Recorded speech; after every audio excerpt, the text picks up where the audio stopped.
Cool. All right, Me too. I'm Me too. recording. Let me make sure that. Yep. Perfect. It looks perfect. All right. I am going to just do an intro real quick, like the bad ones I do. Welcome to the third show, the third street fight of the week. Usually, I call it the third show because it's a weird, like, new hybrid street fight, weird variety entertainment show.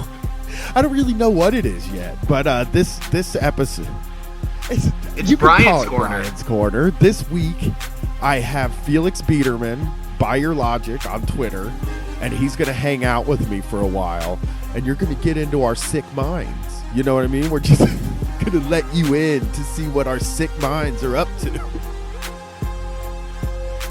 Yeah, if you have any sacred cows, don't bring them in this slaughterhouse. If you are under this twisted, if you don't tell your mother-in-law to go to hell on Facebook, I'm wearing a this is leather not for jacket you. right now with the lapels up, and I'm just like, I'm ready to fucking light a cigarette and let it go, you know?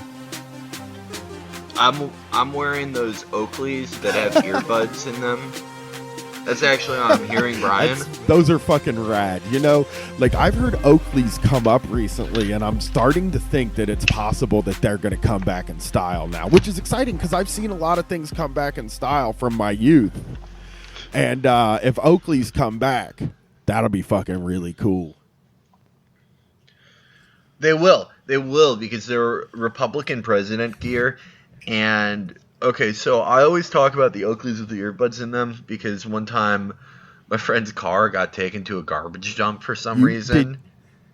And while he was there, they had to repair something. So this, like, shithead who worked at the dump, he was one of those guys who has, like, a thumb head. Like, there's no graduation between his head and his neck. He lifted the car up on a forklift. Like using a razor thing on a like you would in a mechanic. He's like, oh yeah, that's fucking rad. He fucked that car up so bad, but we were like 16. We're like, yeah, this guy knows what the fuck he's doing. It's only $200. Man.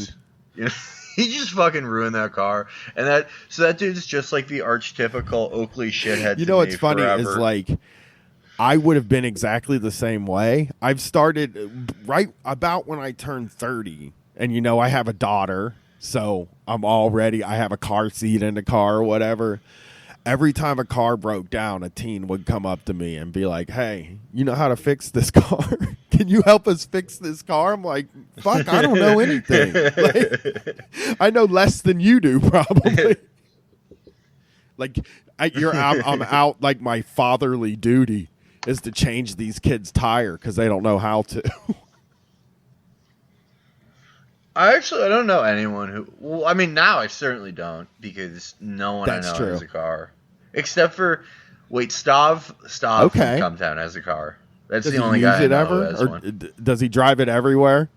He uses it a fair bit. The last time that I used it with him was we all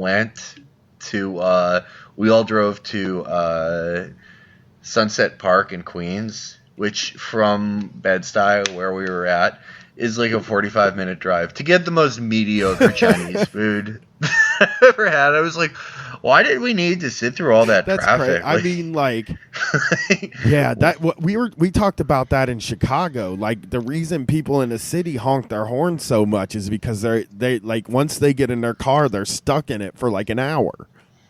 No matter how many miles they're going, they're not going to get out of the car for an hour. Like, I see these nightmare scenarios where people have to switch sides of the road when they park, and it seems very difficult not to have a driveway. Yeah, no, I mean, there's a big thing in Chicago about shoveling the sidewalk or shoveling the street in front of your house. And if you can reserve it so people can't park in it. Like, people get into fist fights over that every winter, like thousands of people. It's a big Chicago thing because very few a driveway in Chicago is like the equivalent of wearing a purple garment in Yeah. like Rome. It's the biggest status And symbol. they're just amped. That is really fucking funny, man. Like, we talked about this. I paid $65 to park when we were in Chicago for for the 2 days that we were there. I spent $130 on parking. Yeah, we fucked our parking situation up there. It's so fucked up. It's so expensive. Right, and it's like here, dude, if they charge $25 for parking, there would be problems. I think people would get into a fight with the parking attendant. Yeah, you guys would have workers' councils within 2 months of having parking like half as expensive as it is in Chicago. But I think in cities you're used to these fucking awful indignities. And the laws in the cities, the laws in like New York and Chicago are fucking weird, man. And then the people that live there, that grew up there, that have never fucking been anywhere else, also have these customs that it's fucking impossible for you to go and not be annoying to those people. That's with Will. I have that with Will. Well, I used to piss Will off because I would just like everything that I hated about New York. I would just be like, this is the worst city in the fucking world. But now I actually like it here, and I'm not kidding. It's because of DC. Like after DC, I'm like, wait a minute, this city's actually fucking great. I mean, it's also that, and also, I mean, the city does suck when you were making like like $15,000 a year, as I was just a little while ago. So I guess that's part of it, but still, there's so much shit I don't get here, and I'm always like, wait, the fuck is going on with this? And Will's like, the buses go backwards on Thursdays. That's not a real one of those. But like What's funny is that all the cities we've gone to, everybody's been incredibly nice. So we went to Philly with you guys, and you. Everyone in Philly was so fucking at the end, cool. They were like, "Thank you for liking our city." Philly rules, dude. I can't wait. I want to go back so bad. I would love to do another Everybody Hits show there and just stay for another fucking 3 days and make a mess of that city. Well, I can't. I guess that's impossible. There's a lot of trash on the ground there. You can't fuck that city up. That place. Everyone was so cool, and they were like self-conscious. They were afraid that we would think their city is like shitty, but we were like, no, this is exactly this is my style. And then the next place, then we went to Chicago last week, and after the show, people came up to me and they were like, "Thank you so much for playing Chicago. I really appreciate this." I'm already getting thanks for Pittsburgh. For coming to Pittsburgh. They're so excited to have us there, But New York, everybody from New York, like every time is just like, play fucking New York, asshole. When are you gonna play New York? Hey, when are you gonna do New York? Like, what's the only city you should be doing? Yeah, I mean, because everything comes to New York, like everything. Except for, like, there are a few things that come from other places to New York. Like, they finally got Chick-fil-A and Wendy's, except you have to wait in line for 2 hours Russia. to go to them. That's like how they used to describe Russia. Yeah, it's exactly like, you know what I've noticed recently is, like, everything that we said was bad about communism in the 90s is now, like, it's just part of life now. Like, they were like, oh, in communism, yeah, you could have a nice car, but they'll make you share it. You have to share, your apartment. You have to share everything. And now it's like, hey, we noticed that, like, you can't afford anything because we've been degrading the bottom 60, 70% of people consistently every day for 30 years. And the consumer price index hasn't gone fucking anywhere compared to executive compensation and the financial sector. So because you can't afford anything, because you have to buy this health insurance that has care that you can't afford, well, we noticed you have this car, so we have this app where you can share it to pick up extra income. You can do that with your apartment too, with this other app you have. If you make enough money doing that, you can even go to the really good fast food chicken place. It's a 2-hour All the wait fast line. food. I mean, fast food has moved up another level. I don't know if that's how it happened in New York because they're just now getting the Wendy's and stuff like that, or they've probably had Wendy's, right? Or is I think they did, but I feel like there might be a few more Wendy's here, but I can't find any, and Wendy's is like extremely my shit. Wendy's is my shit when there's no Culver's. I'll tell you what, man. When you guys come to Columbus, there's Wendy's on every corner. That's where we're the city that Wendy's comes from. That's where their headquarters is. Dave Thomas. Hell fucking yeah. Can we do my Dave favorite? Thomas opened the first Yes. Wendy's on Broad and High, and we have closed it down, and now it's a building that's for lease. My favorite thing to do in Middle America is to go to Lifetime Fitness. There's one by my house. Do That my is lifts. 1 mile from my house. I actually, when Brett Hell and I, yes. we stopped at the Gummy Bear Factory on the way home from Chicago. And it was actually incredible, but they had a UFC gym there, and I'm like, man, Felix would love that. It's a shame that they only have those I would here. love that. Being on vacation and going there, that's so fun. I love, go to a gym like that, and then go to either Chipotle or Wendy's, or if I'm really lucky, Culver's. That's my top So shit you're in Middle not America. when you come to Columbus and do a show with us, you're not looking to eat any of the local food because we have all three of those. Well, I am definitely going to eat like cool restaurant eats you guys tell me about, but like the Middle American experience it's really special to me. It's incredibly special. It's strange. I guess there's got to be you're just so in the middle of the city that you don't have the opportunity to go to a suburb. It's like you never make it out to the exurbs. Like they're all like there's an outer belt on our city, and it's just different pockets of the same exact thing all the way around the city. It's like you got a Home Depot, you got a Target, a Sprint store, a Chipotle, a Five Guys, a new thing that like every business now is doing like pizza. Like so you can get a pizza all for yourself. They'll flame cook it. They'll cook it under a flame for you and just give you the whole pizza for each person. That's like there's one of those in every strip mall now. And a vape store. That is the entire suburbs experience, along with all the fast food you know and love. That's like if I could live anywhere, it would be a place like that. People think I'm like doing a bit when I say that I really want to live in the exurbs, but no, that's actually the perfect place for me. What do I actually do that I need to live in a city? Nothing. I keep Absolutely thinking that nothing. now. It's like, I think part of the charm of Street Fight is that we're in Columbus, that we're in the middle of the country. You know what I mean? There's a little bit of charm to that. I've always wanted to live in a big city, and every single one we go to I like. But then I think, like, am I going to go to the museums? You know what I mean? Really? Seriously, if I think in my heart of hearts, am I really going to go to the museums? Am I even going to make it out to a third of the concerts that I want to go to? I mean, first of all, I hate concerts. I don't like them at all. They have some of my least favorite stuff. Standing, too many people. It's too hot. I can't go to the bathroom. I can't get a water. Few things I hate more than a concert.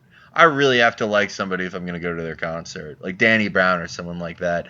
But museums, I love museums. I just don't go to them. I have too much shit to do. I have to go to the fucking accountant tomorrow. I have to do all this shit. I can't go to the museum. We tried to go to the museum one time when Matt was in town, but it was enclosed, and we had to go to the botanical garden. And it's like, well, a botanical garden is just like outside if I lived in like, Edina or Eden Prairie in Minnesota or something. Yeah, shit. I mean, we have like, exactly. But we have like a rose garden in town. Like they would never have room. There's just no room there to have nature.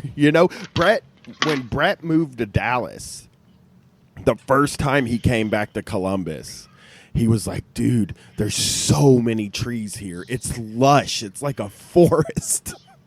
I mean, compared to Dallas, it was. But even like in Chicago, I was just in Chicago, and I don't feel like I saw a lot of trees. And there's trees and grass in the city here. You know, it might not be a ton, but every part of the city, you're not too far from some trees and some grass. In trees and grass rule. Like, where I last lived, when I lived in Bed-Stuy, it was the most depressing place because there was just, like, nothing there. There were just very weak trees, like, no grass. Now I also don't have any of that. I have some trees if you go in certain blocks, but what's cool is I have the Hudson River. Yeah. Few blocks away from me, and that's enough for me. I'm like, you know, this is pretty fucking cool. But again, it's not as cool as having a Lifetime Fitness and Wendy's. I mean, DC really was a hellhole, right? I mean, the worst aspects of all these places. Brett, near the end of him living there, was having fucking panic attacks because he just felt like every time he left the house, somebody was trying to take a bunch of money from him. Like, it's true. It's true. That is how DC works. Just everything. Everyone's always trying to fucking take a moment of your life or your money. You know, he really wanted to drive for Lyft before we started making a little bit of money from Street Fight. Like, he needed that little bit of money to get comfortable. Actually, he needed that little bit of money, and he needed to move here where there's a lower cost of living.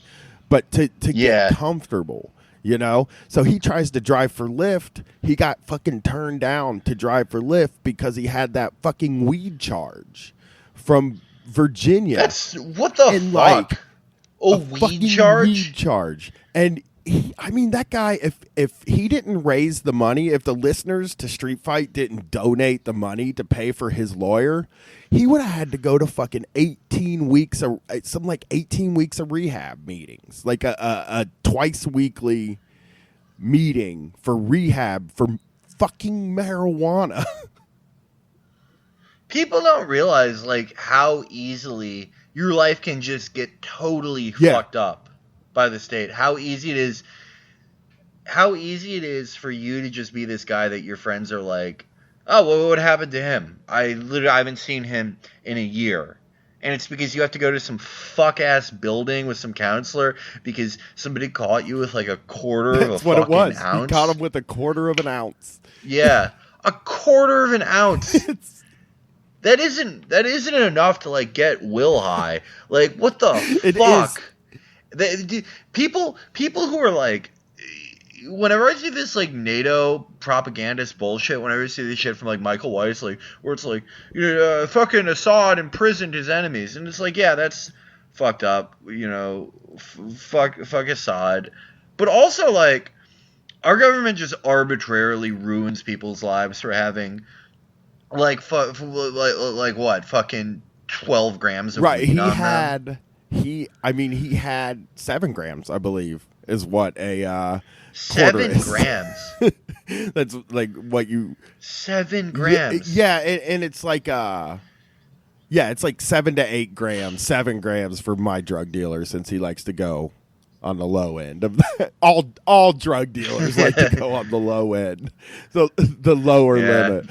But yeah, man, I mean, the cop and the people that are busting, the guy that busted him for it was like insinuating that he's a bad father. He's like, you have a kid? You bring this stuff around your kid? It's like, it's not fucking dynamite, man. You bring a gun around your kid. Yeah, you're a fucking cop. You're a cop and you're raising a kid. What's worse? I would rather blow weed in my kid's face than have my kid have any influence by any fucking cop. Cops are the biggest fucking pussies in the world. They love saying shit like that to people they know that can't say shit back to them. That's their favorite thing to do. Oh yeah. Because they're people who have never been quick enough or never been fucking clever enough or never been cool enough, but they finally got a gun. They finally got the ability to just totally railroad someone's fucking life so they can say whatever cunt authoritarian thing they want to somebody. And they can't say anything back. They're just basically you're fucking shoving a gun in someone's face to keep them from making a comeback. Brett actually even was honest with the guy too. He was like, "Hey man, I'm just looking for drug traffickers. I'm not looking for just users. So if you have some, just let me know." And he let him know, and then he fucking dropped a charge on him for it. It was just such it made me hate Virginia. And I think, honestly, it made Brett hate Virginia. I think he wanted out of that. Like, that was when he was starting to get out, and he fucking left because of their I think part of it was their archaic weed laws. I mean, in the South, they can ruin your life. I think Minnesota, it might be Minnesota. I don't know. I think Minnesota is the place where they have archaic weed laws. Yeah, Minnesota has really archaic weed laws. Or Wisconsin. I'm sorry, Wisconsin, and they can railroad you and like fuck your whole life up. Like, how can you? What does a counselor say to somebody who's there because they had a quarter ounce of weed? Like, what is that counselor doing? Are you practicing mindfulness? Are you practicing mindfulness? When you experience the everyday humiliation and terror of this modern world, do you want to, relax on something that doesn't harm your body at all or make you do anything bad? Or do you want to practice mindfulness? Do you want to practice something that's in a book written by someone who makes $700,000 a year telling people who make $300,000 a year that they're good people? I fucking hate that shit so much. That fucking drug counselor bullshit. But practice mindfulness. Shut the fuck up. When I was in rehab, I've told the story a million times. They kicked me the fuck out because I wasn't with the 12-step program. I think it works for people. I know a lot of people the 12-step program worked for my mom. You know what I mean? She's been clean for over 20 years. And like, she kind of came close to getting her life together or whatever. But it didn't work for me, but that was the only thing this rehab place did. There wasn't any other curriculum. A lot of rehab is just a money grab from people who can't leave, because if you leave rehab, then a lot of times your family will cut you off. You know what I mean? If you walk out of rehab saying it's bullshit, they've got people so convinced that like every person that does that is just trying to get more drugs, and when I walked out and called it bullshit, I walked away and I smoke pot now. I've taken painkillers a few times and benzos and shrooms and acid, but like I don't feel like I'm a failure at all. I don't have like these feelings like they told me that they were trying to kind of implant in me about like, I'm in rehab, and I'm like, I'm not making any promises right now. And that was when they kicked me out, because I wouldn't promise that I wouldn't use anything again. Yeah. Look, first of all, this is my favorite thing, is the 12-step people, and they're like, well, it's the most successful drug program. Well, first of all, it's the only drug program, really, in America. It's the only one that gets any funding. But second of all, most successful means 12%. 12%. It works for 12% of people. Imagine if fucking aspirin worked for 12% of people. You're right. Like, are you fucking joking? But it's 12-step and, AA, that entire system, it's the perfect American thing, because it's this complete Calvinist system that has these stated, it's like American Protestantism. It has these stated lofty goals, like, don't judge anyone else's recovery. Don't take anything for granted. Don't be understanding of people, because everyone's having a hard time. But in practice, it's just, for the people who really get into it, it is just sort of, it kind of replaces TV for them. It's this very tight-knit social circle of interdependency where these people just talk shit on every other person in the circle, talk about how they're doing sobriety or whatever better than that person, just waiting for the other person to fuck up. And when they fucked up, well, it's obvious, because they didn't, follow fucking, step whatever. They didn't do that right. I use mindfulness and humility. I'm the most humble person.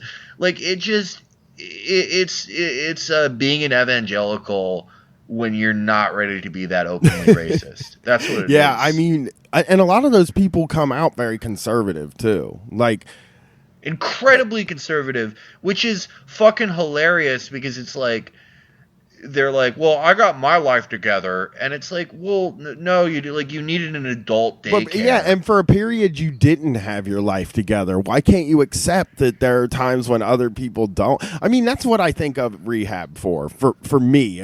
If I had gone to a rehab, the perfect message tailored to me is, we're going to get you back. We're going to get your life back together. And that's all we're going to do. That's what we expect from you. We expect to just be able to, we're going to help you get off these pills with whatever helps you get through your withdrawal. Because they gave me pills to get through my physical withdrawals. And then when I came out on the other end, they had this like 6-week program where I would pay $75 a week to go to 2 meetings and for 4 hours and take piss tests. And, it just, I didn't respond to it at all. I couldn't promise I wasn't ever going to do drugs again because, like, I had just gotten through the physical withdrawals of opiate addiction. Yeah. Yeah, I mean, it's also like what the type of person that really takes to it is somebody that does want to live in a sort of authoritarian surveillance state. I do see that too. I mean, like it is a lot of like how they talk about in a dystopia and a lot of science fiction. It's just people telling on each other, you know. And exactly. Exactly, and that's what I got a real vibe out of that. The 3 AA meetings I went to, there was a fight at all 3 of them, like a physical fist fight at all 3 of them. I went to the same place, and it was right by my house, and it was above a pool hall and bar, and they would just go, you know, they would call it the Desert Island Club because, you know, no drinking, and I mean, like. This guy was nodding off with heroin withdrawals at a table, and people were just looking at him like he was shit. Like I didn't feel right about it, you know. And if somebody missed a meeting, like anytime somebody missed a meeting, they would address it in the meeting with each other, like, "Oh, they're missing a lot," you know. Yeah, it's like Puritans. That's what Puritans did in the 1600s. Just, you know, if somebody didn't make it to service for a 7-hour service about, you know, how Proctor Goodwife is going to give her speech about being a good boy, what a good boy does. It's 14 hours of talking about that, and if you don't show up, we're going to call you a witch. Well, we don't do that anymore in America. We're like less insane, but we still have that impulse where we want to isolate the heretic in the room. The addict. Under the guise of concern.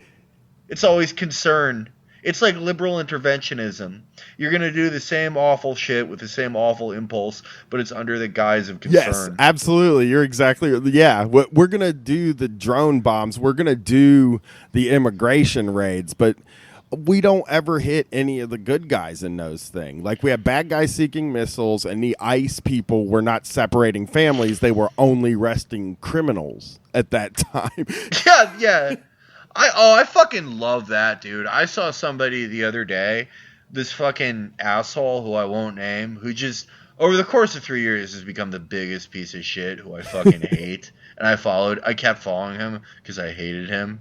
He, like, kept getting fired from media outlets, and I never like to really, usually don't make fun of people for getting fired unless it's like Benny Johnson, you know?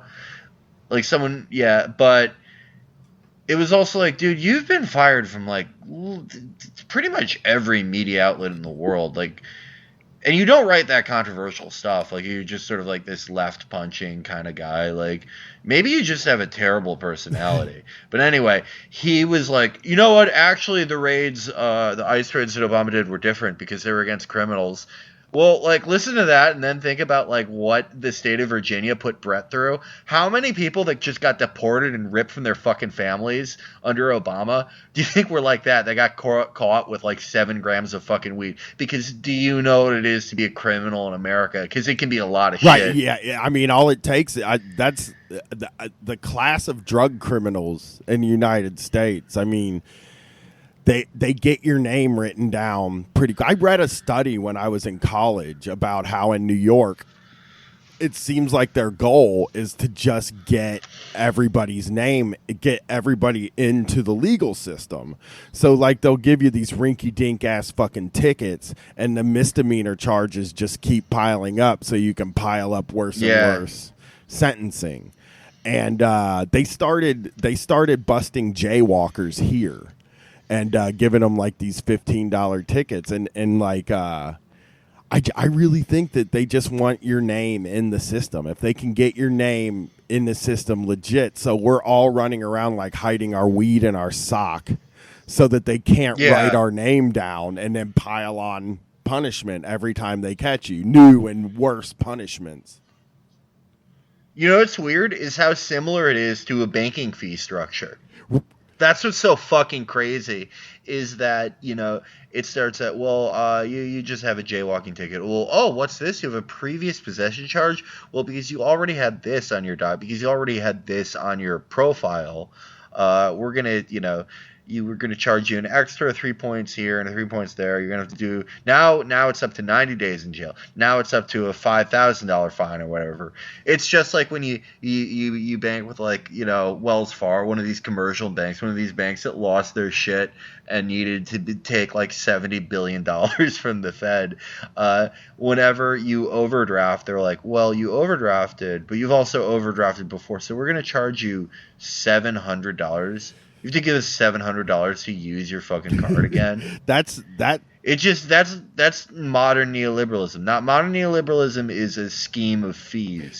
Trump. That's the Trump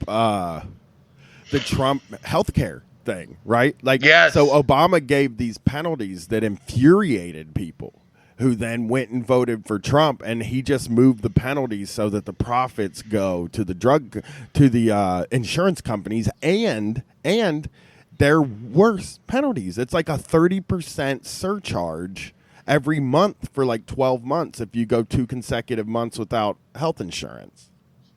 It's such fucking evil shit. That plan is so fucking evil. It's just like, you know, the Obama plan was also a total piece of shit, and just let so many people, you know, whenever they would point out that figure, well, you know, there's, you know, X million more people insured. Well, that's not having health care, you fucking asshole. But this, you know, you could see the reasoning with this. These were like these fucking dopey Ivy League fucking asshole people who see human beings as a spreadsheet and are like, well, if we encourage this behavior and modify this, then, you know, the optimum number of people will be healthy, which never works out. But, like, you can see their reasoning. It's not, like, malicious. But with this, it doesn't even make sense. It's like, you would only do that if you just hated people, if you just wanted people to fucking die. Yeah.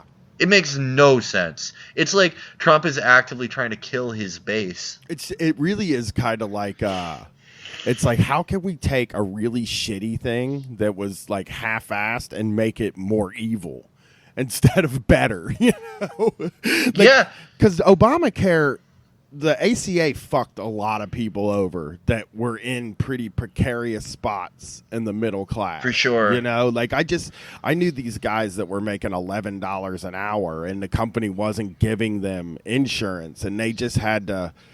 I mean, like, I know that they could go to Medicaid or whatever and enroll, but they're just not going to. They've made it. They've really discouraged. They've made these systems really hard to use. I mean, kind of because of means testing. Means testing has made things way more complicated. You end up not saving that much money in the end, and you end up discouraging more people because it's way more fucking difficult. Like, you know, I was on Medicaid in 2015. I had to set aside like 4 fucking days to like work through phone banks and like go to these offices and get all this paperwork and shit. And it's like, well, I could do that because I'm a freelance. Like, I can do my work like from my fucking computer. What the fuck is that if like you're a waiter or some shit? Like, you get paid totally different. Like, you get paid a daily wage or shit. You just can't. No, you don't have time. It's like, I'm sorry that like maybe some people that you think like earn too much would get free healthcare. I mean, who gives a shit? Or that like it would cost, you know, $20-30 billion more a year, which in the scheme of a federal budget is really fucking nothing compared to what we already spend on other stupid shit. But it's like it would positively affect literally millions of people who feel like they have no way of accessing any type of help. Even if they qualify, they have no idea that they can, or have no way of doing it. Yeah, and it also creates this class antagonism that is more real than like these guys in their gated communities. Like, we just can't get to them. But like anybody in that part of the middle class, in the working class, that can't get Medicaid, anybody that's right up above that threshold hates the people that are under it.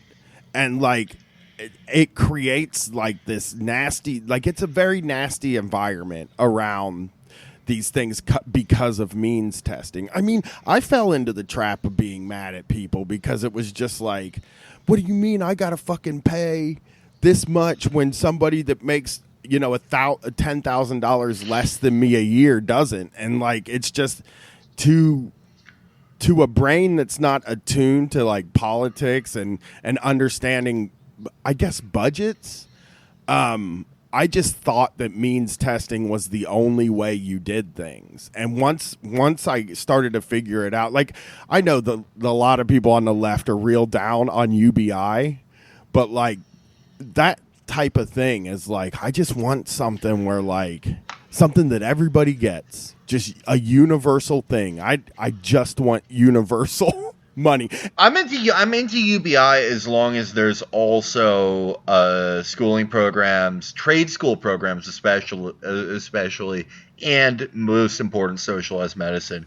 Because I think the libertarian conceit is just to give people UBI, which that's in terrible. my opinion would suck, because it would just sort of, necessary goods would just rise in prices. Like, poor people would still be in the basically same precarious position, but it would just be a funnel of, you know, government largesses to existing enterprises that poor people have to consume anyway to stay alive. Yes, yeah, I do. I want UBI and better than what we like. I want UBI. I want universal health care. And like, as soon as libertarians started pitching UBI, I got bummed, because I probably have hours of audio of me saying, we need UBI. It used to be a thing for people on the left to say. I thought, and now it's turned into a really ugly thing. I think people probably yell at us when we talk about UBI on Street Fight, when Brett and I do. Well, that's why we need to get Matt Brunig out there to give like the best case for like actual good UBI. Yeah. Because no one would do it like Matt.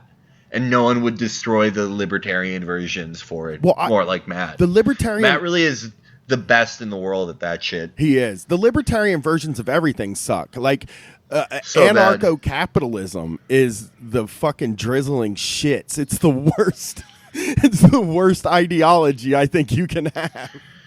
It's really it's incredibly bad. It's so It's funny to watch anarcho-capitalists now, because like they really like, this year was like the biggest fuck you to anarcho-capitalism. I mean, Rand Paul isn't an anarcho-capitalist, but in the same way that, like, you know, Bernie Sanders isn't like, he's not an anarchist or a communist or like a, you know, stricter socialist. He's just a New Deal Democrat, but like, he's the guy you vote for if you're those things and you want to participate in sort of mainstream politics. Mm-hmm. Rand Paul is that, you know, if you're a fucking ANCAP. Well, both of them ran this year. Bernie Sanders had way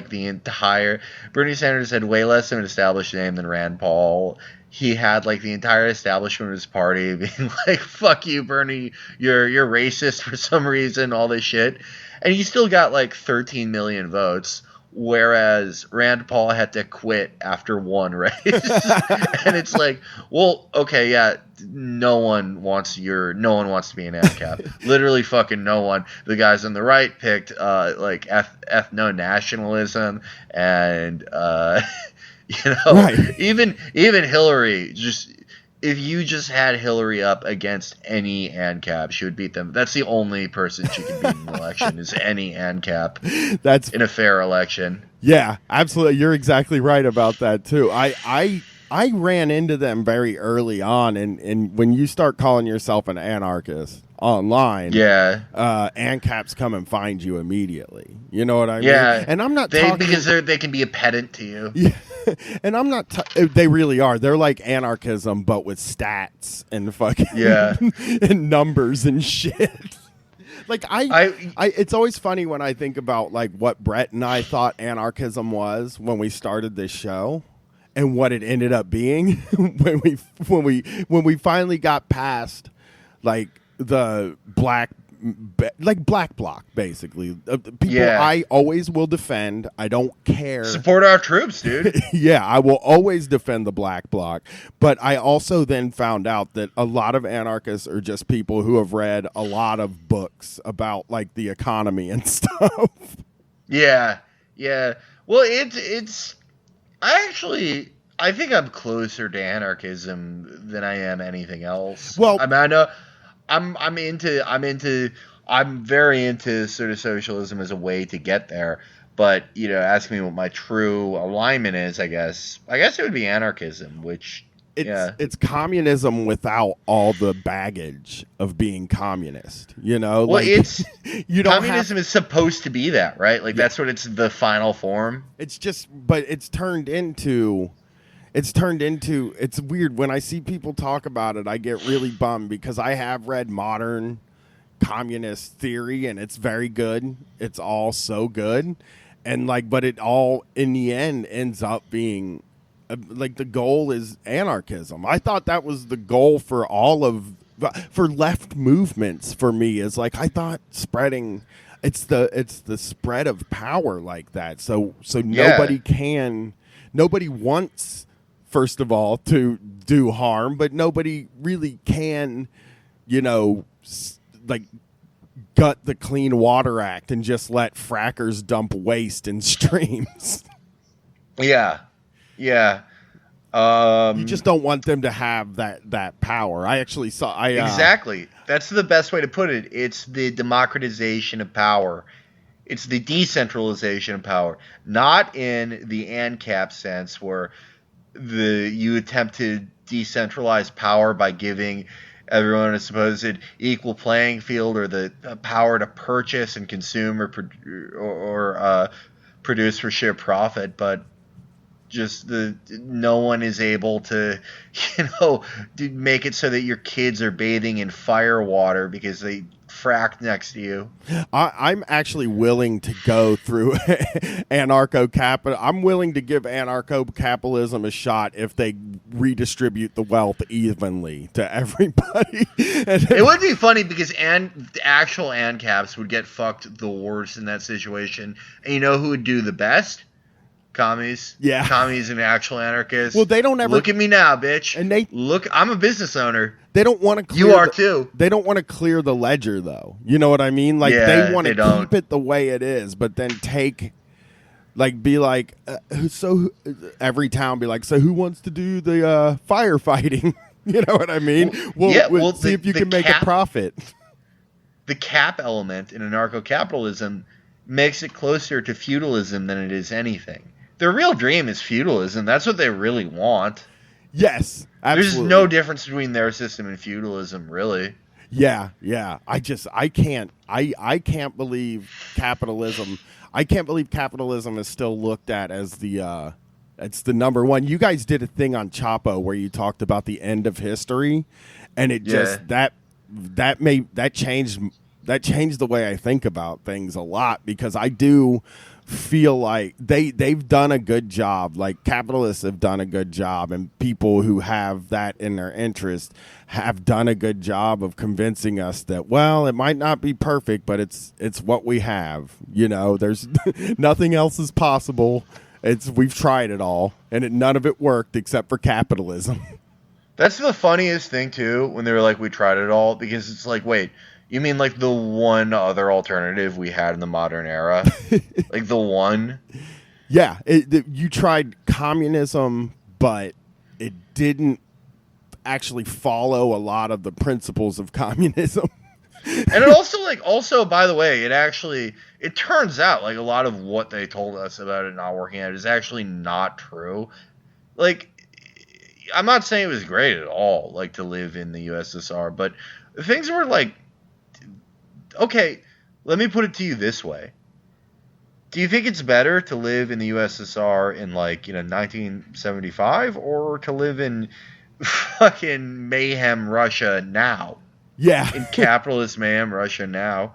I love that, we're so dumb about communism in America. We think communist is just a descriptor to just describe something bad. I remember Joanne Reed called Vladimir Putin a communist. Yes. It's just so the propaganda you see. Like, I saw somebody say that in Cuba they don't have any cheese, so to have pizza they would put condoms on bread to make people think it's cheese. It's like, you are so full of shit. That never happened. Yeah, I think never happened. The story I heard about Cuba back when I was a teenager was that people just run up to you and stick you with AIDS needles there. Like, and that it got really, like, there was a point where it was really, like, stylish among teenagers in Cuba to get AIDS because life in communism was so tough. That's the greatest thing I've ever. Who made that up? Some that is person probably some person I was smoking weed with who read one more book than me, and I just unquestionably 12? trusted them. I was in my teen years. This was in my late teens, so it was like it used to be very easy to convince me that, like, if you read one more book than me, you were 10 times smarter than me. Oh, yeah, dude, yeah. That happened to me.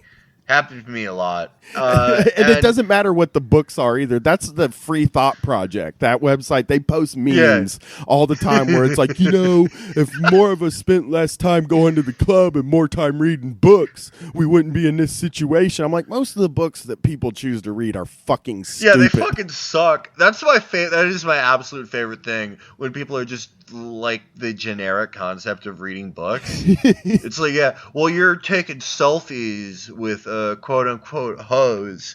I'm reading books. Usually when people say that, the books they're reading are like, The Art of a Business Deal. Or right, like, Rich Dad, Poor Dad.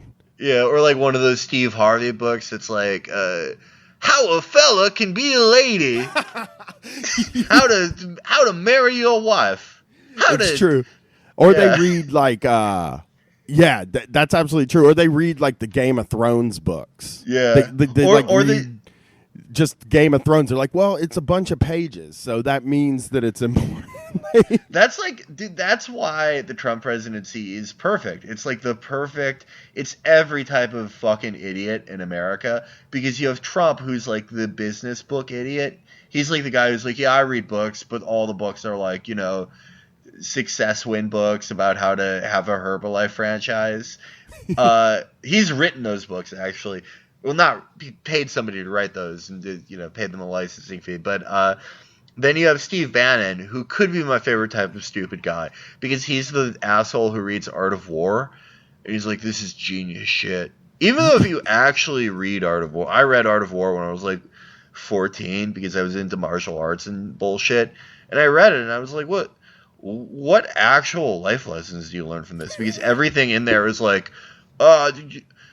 make sure your enemy is pissed off before he tries to kill you with a sword. Then when he's mad, you can kick his ass. Yeah. And then the other things are just like specific to what you would do if you were a guy who had 1,000 guys with spears fighting another 1,000 guys with spears. It doesn't really apply to like life, but Steve Bannon is like the type of stupid guy who's like, this is a timeless genius. That's why it's so funny that like the Muslim ban is awful and has ongoing awful consequences, but it also got like knocked down because it was like written by guys who don't understand anything and just read The Art of War. And then you have Mike Pence, who's also like an I read book guy, but all the books he reads are like, how to be a the Christian's guide to being a grandparent. Brett likes to bring up that like he knows people that have a whole bookshelf full of books, and every single one of them's written by white Christian men. Yeah, and not even like white Christian men who were like even good writer, not like Rudyard Kipling, like someone who's a piece of shit. But you're like, oh, all right, he's like a good writer. It's by like a guy wearing. It's like the evangelical guy. It's the evangelical guy who he has like prayer bracelets and he just screams the N-word into a pillow every time he sees a commercial with a black person. And he's like the type of homophobic where it's like, well, I'll pray for you, but he just goes crazy and smokes meth and blows like 30 guys a year and never talks about it. Those guys write all those books. I also noticed, like, I noticed that somebody that's close to me at one point was voted for Obama, I think was really moving to the left in their life. And then they started reading the Bill O'Reilly and Glenn Beck books, but the ones about history. You know? Oh, like those are so awesome. So, like, it just brought him right back to the right because he felt like, man, these are some smart dudes talking about history. It's not political. And it's like, I'm sure those books are fucking I've never read one. I can't imagine there's anything enriching in those books. They have to be stupid as shit. What the fuck do you think? Like, Bill O'Reilly isn't a historian. No. He's probably read all the same books that the people that are reading the book have read. Yeah, none of these are like smart people. I mean, I guess that's like a clever way to bring somebody to conservatism is by just like writing one of those dumbass books and lightly peppering it with your monstrous beliefs. Yeah. Well, yeah, and those people, and a lot of people I know that are pretty conservative, that are Trump people, are like, there's this, and I'm hoping this is gone now, but there's this mysticism with the president and with the founders are like superheroes to them, like they might as well just be the Avengers to them. Yeah, like, where it was like they were flawed. Like sometimes they'll tell you like, you know, Thomas Jefferson was flawed, you know what I mean? But he was one of the great geniuses of history. And it's like, man, he was a fucking politician, just like the politicians we have now. I'll bet you he was dumb. I haven't read his shit. I can't I can't give you any example. I mean, I can give you examples of bad things he did, but like, I can't give you examples of his brilliance. You know what I mean? I don't see him as like Captain America or anything like that. If you actually like read shit that any of those assholes wrote, it's like, it's good to be free and have liberty, but the goodness of freedom and liberty is secondary to the liberty of goodness and freedom. Like it's just all shit like that. Whenever they write books about their life, they're like, if you're a good boy it's good that a good boy will write a letter to his mother and sail on a ship. It's just nonsense that like people with syphilis wrote. It just fucking meaningless bullshit. Like none of it is cool or interesting. You know who's a genius? Is like, you know, whatever fucking guy like invented the jet engine. That's incredible. Yeah. I couldn't do that. I could go back 300 years and I could have definitely been one of the guys who's like writes one of those books, one of the pamphlets actually, didn't even write books, where it's like, freedom is good. Yeah. How did they come up with that? That's amazing. How the thing that's supposed to explain their brilliance is the system of government where just like nothing good ever gets accomplished. Maybe it sucks. Maybe they weren't that smart. Yeah, and the maybe they're just guys. Maybe the mystification of them is gone now though, because of the dude that's in there now, like, eats Kentucky Fried Chicken for dinner and screams at Fox News all night. Like, that's honestly my hope, is that he degrades the institution so much. We're like, actually, this sucks. I had my daughter on the show, and, like, the way she talked about the president was not the way I talked about the president when I was 12. Like, I respected the shit out of the president until I was, like, 25. I guess I never, like, I mean, I knew a few people who did that, but I don't know, I just never got, I mean. Well, they make you say the pledge. They make you say the pledge every morning, and, like, I just guess, like, they tell you, I mean, American history, until you go to college, is just telling you how great the presidents are. Yeah. One more level up the next year. You know, at least my schooling experience was like, we learned about like battles in the war, and then we learned about like dudes. That's exactly it. It's like, Eustace Culpeper he thought that there should be a new type of bridge, and you never learn about any profoundly evil thing ever. Like, I mean, if you read anything outside of school, you're like, oh, no wonder so many people fucking hate this country. That's what happens with college too. Like a lot yeah. of people, even if you just go to community college, you get a You'll little learn better so much idea. more. Yeah, so much more than like high school history. So much fucking more. Yeah, I see what my kids learning in history. I just don't. Part of me is like, I don't even know why they're teaching it. It's like a collection of stories. I don't see where it gets us, the thing that they're teaching now. It basically sets up like a Mount Olympus situation with Washington, D.C. That's exactly what it is. Like, dude, I was... Well, now he's blocked me, which is pretty fucked up because now we're both verified. But my favorite guy, Eric Garland... oh, God. He was like, I can only imagine what, the founding fathers would think of Trump. It's like, yeah, I'm sure that, like, the guy... Like, if they didn't own people, their friends owned black people. Like, their best friend just, like, has this fucking person that they will own until they die. Yeah. Like, they're gonna meet Trump and be like, this guy is way too racist. Yes. Yeah. Or have you thought about this at all? Or people that, like, the free market type people from back then wouldn't think that, like, this man is a success story of America.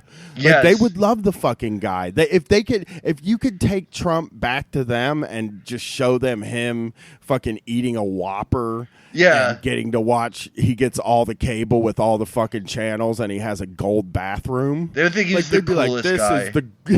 This is the American dream lived out. Yes, he Reagan would have loved Trump. Like all of these guys would have loved him. Like what wouldn't like fucking Thomas Jefferson not loved about Trump? He would not have liked that Trump is like doesn't read books because Thomas Jefferson, I guess he would read like the Quran and shit, but he would also read like the equivalent of like success wins stuff back then. But he read books though, and that's how he got to be one of the founding fathers. Yeah, well he raped his slave. I love that we call that like sex. Like he had sex, he had an affair with Sally Hemings. Do you think there was any option for Sally Hemings to say no, by the way? Like that's just fucking rape. True. But didn't what's his face? Ben Carson called slaves immigrants. That was awesome.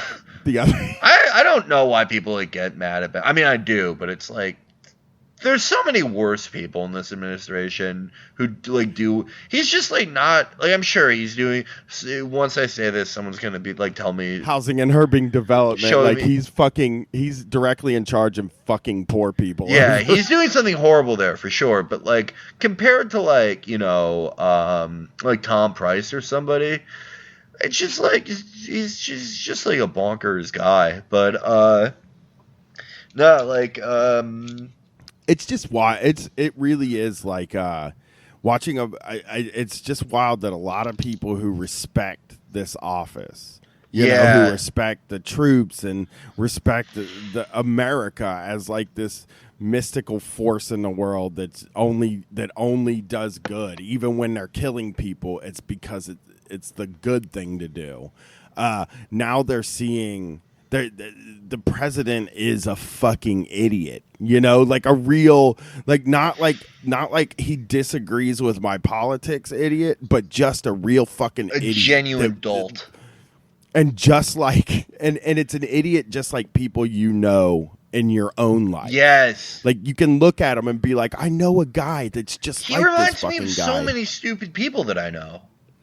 People in bars. He reminds me of people that I would meet in a bar and they would just want to talk politics, you know? Yeah. I mean, he's read less. The fucking thing is, he knows less about the United States history than I do, which I don't fucking know anything. Like, I know the basic story that you get in high school. He knows less. He knows less about how the government works than I do. I don't have fucking any idea what any of the things that happen, and like they'll just be like, we had to pass an executive order to the majority whip or whatever. It's like I don't fucking have any idea what they're talking about. Remember how we thought that like Frederick Douglass was a guy who's alive now?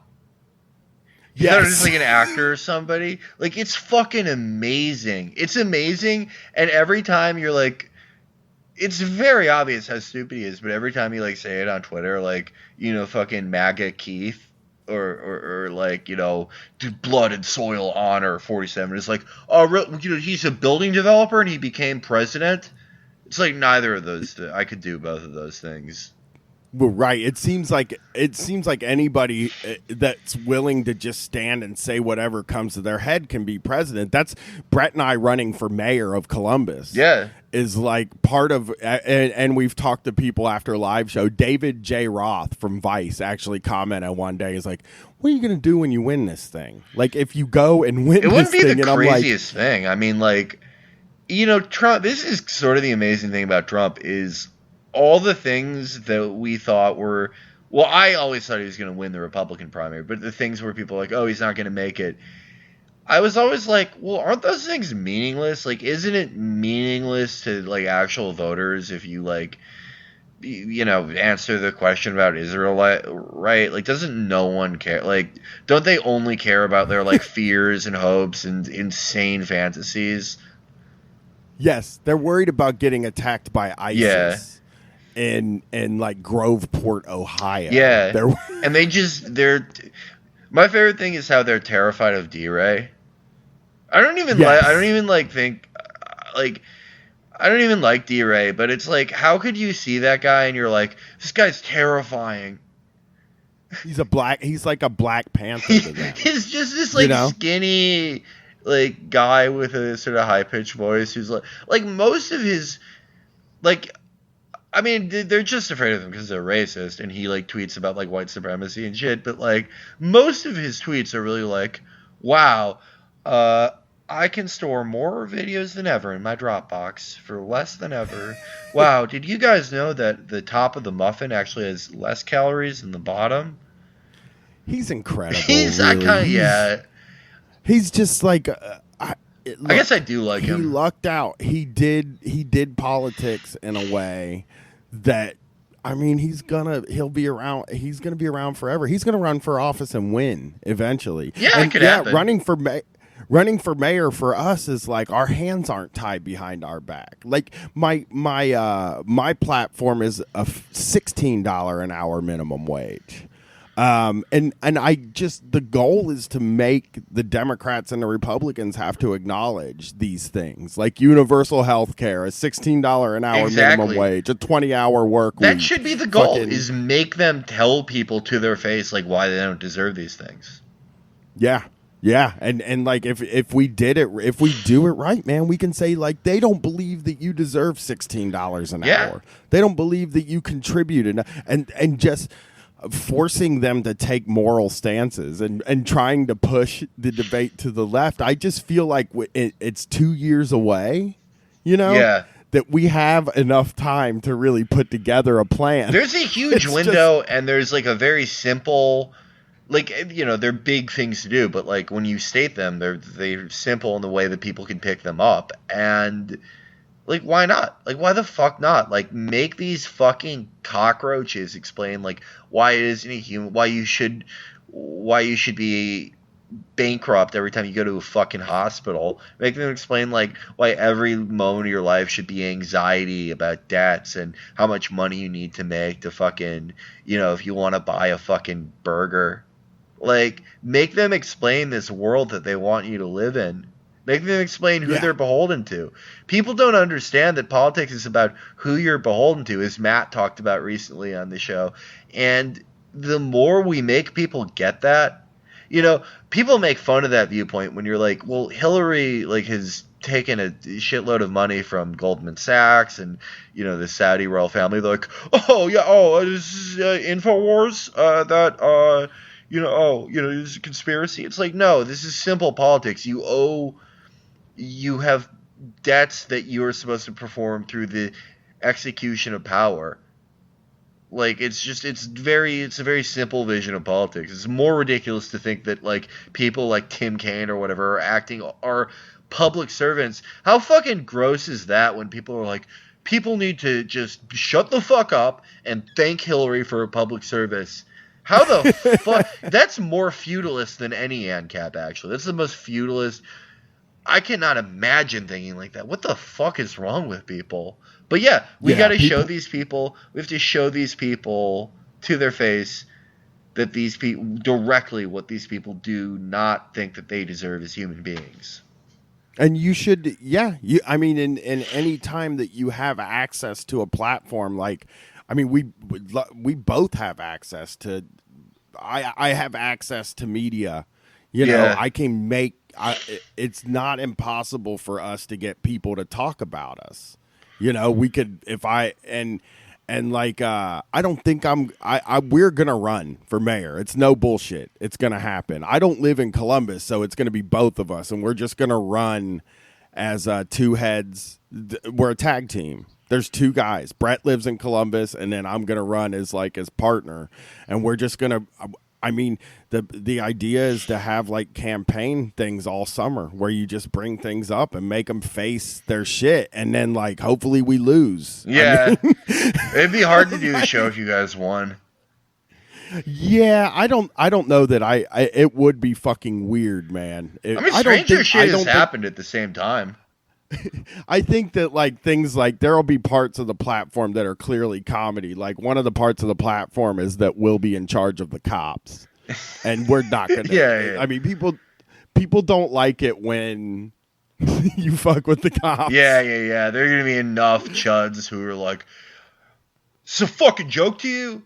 But I mean, what is it? What is this though? Before we end this, Felix. What is the MAGA thing about just completely being anti-drug? It's the fucking weirdest thing.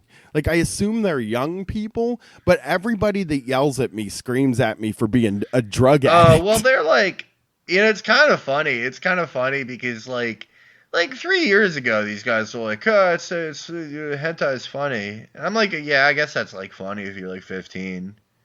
They're like, "Oh, anime tits, tentacle porn, ha ha ha."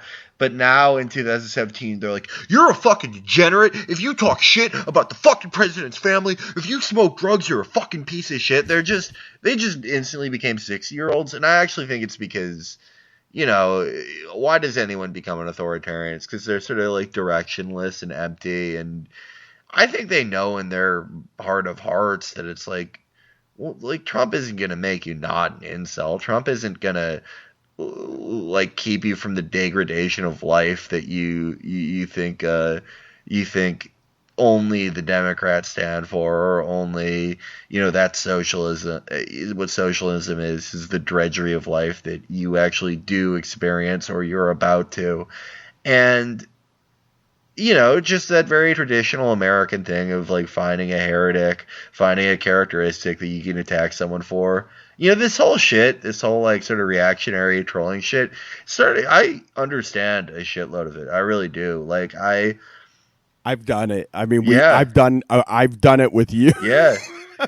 And I understand it so much because it's well, go to any Daily Dot writer's Twitter and try to read it for an hour. Not an hour. Try to read 10 tweets.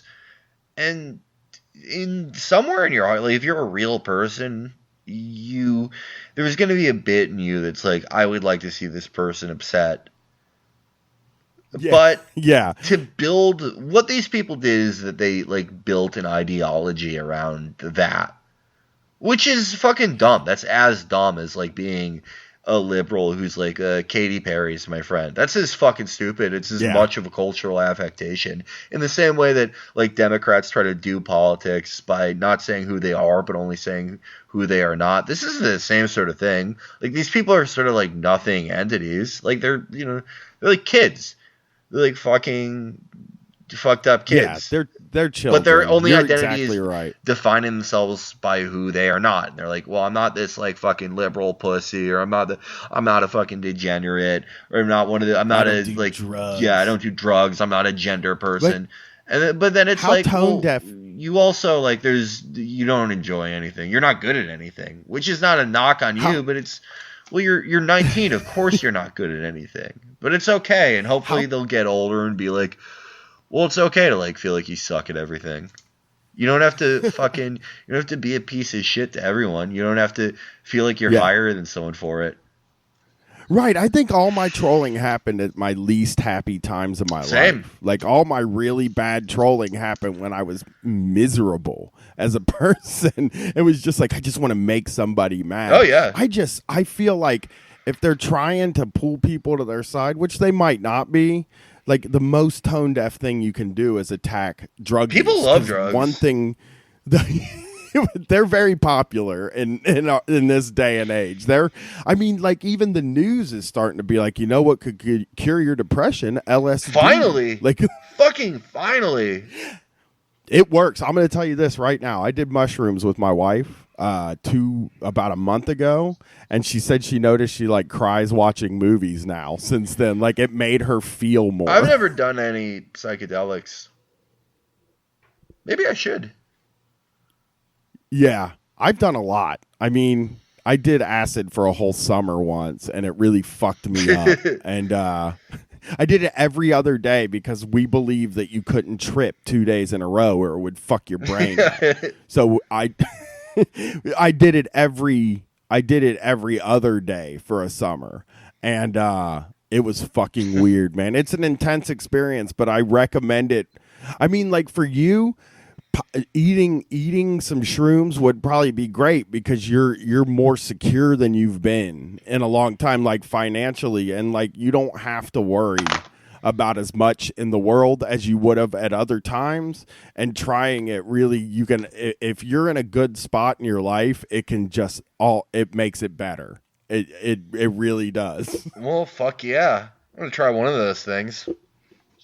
Shrooms, man, shroom it up. What about LSD? It's LSD is intense. I have some for when our Patreon hits 10,000. I'm popping 2 hits of acid. I have them all ready to take, and like so I'm like I'm ready to take it, but it is an 8 to 9 hour day. It's like Okay, that's a lot. I mean. Yeah, I mean, you've smoked weed and probably had a weird paranoia moment. It's 8 or 9 hours of that. That's a lot. It's quite a lot. Yeah, you just got to make sure you're in a good spot, though, man, because then 8 or 9 hours detached from reality is fine. Yeah. I mean, in the grand scheme of things, how much time is that even? Not that much. Yeah, I mean, but if you're in a bad trip, it can That's feel like true. a lot more time. It can feel like a That's year. very true. You lose a lot of concept of time. We were like hanging out at my house. Brett, his wife, and my wife and I all did shrooms together, and we all hung out in the living room, and it felt like we never left the house. And it was like, it felt like it was only a few minutes, and then we checked, and it was 3:30 in the morning. It's like, shit. All right, man. Well, hey, I appreciate you coming on the third My show. pleasure. We got to Thank do you for more of having me. these. Yeah, we're going to do more.